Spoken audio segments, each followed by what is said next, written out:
So I just want to talk a little bit about some of the relationship hacks that are big on TikTok right now. I'm going to review 5 of them and give my 2 cents as to whether or not I think they're good additions to your relationship. The first is the 5-second eye gaze, where you stare lovingly into one another's eyes for 5 seconds without saying anything.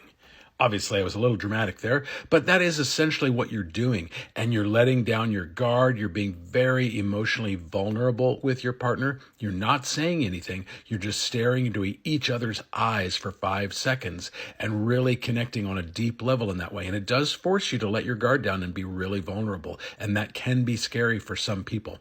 I don't know that I would do that on a daily basis, but I do think there's value maybe in doing that once a week. The next one is the gratitude jar, where you have a jar centrally located in your house, maybe on your kitchen counter or something. And every day you and your partner each write down one thing that you're grateful for about the other one. I love the practice of gratitude. I have a gratitude log at my computer, and every day I write down 3 things that I'm grateful for. They don't have to be big, momentous, gargantuan things. They can just be little things that you're grateful for. Maybe even just a delicious cup of coffee that day, if you're talking about in general. But when you're talking about your partner, do make it specific to them. What are you grateful for about them? And put one thing in that jar every day, and it's going to enhance your overall feelings about your partner. You're going to tend to downplay the things about them that maybe disappoint you or frustrate you, and you're going to begin to look at them in a more accepting way, a more loving way, and a more grateful way. The next one is called the 2-2-2 rule, and I'm not totally sold on this one, but the idea is essentially that couples go out on a date for a date night once every 2 weeks, then once every 2 months they get a weekend getaway in, and once every 2 years they go on vacation. Now, if you have a bunch of kids, a bunch of young kids, maybe that is actually realistic. But for some couples, especially childless couples, I don't think it should be that infrequent, actually. I think you should have a date night at least once a week, and maybe a weekend getaway once a month, and a good vacation once a year.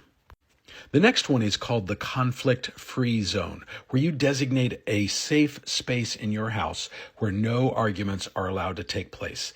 Maybe that's the bedroom, maybe that's the couch. It could be any place in your house, but you both pick the place and you both agree that no matter what is going on, if you are both in that place, you do not start or initiate or continue any sort of conflict or arguments.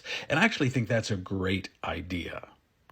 And the last one is the 10-minute tech timeout, where the moment you both get home from work, or maybe one of you works and one of you doesn't, but the moment the both of you are in each other's proximity after a day of work or day whatever you're doing, you don't get on technology for 10 minutes. You spend that time connecting with each other verbally, emotionally, physically, whatever, but you're not on your phones and you're not watching TV. And I think that is a beautiful idea. I think as a society as a whole, we are way overloaded on tech. So I think the idea of just connecting for just 10 minutes, if you can't connect for 10 minutes, you've got some serious issues.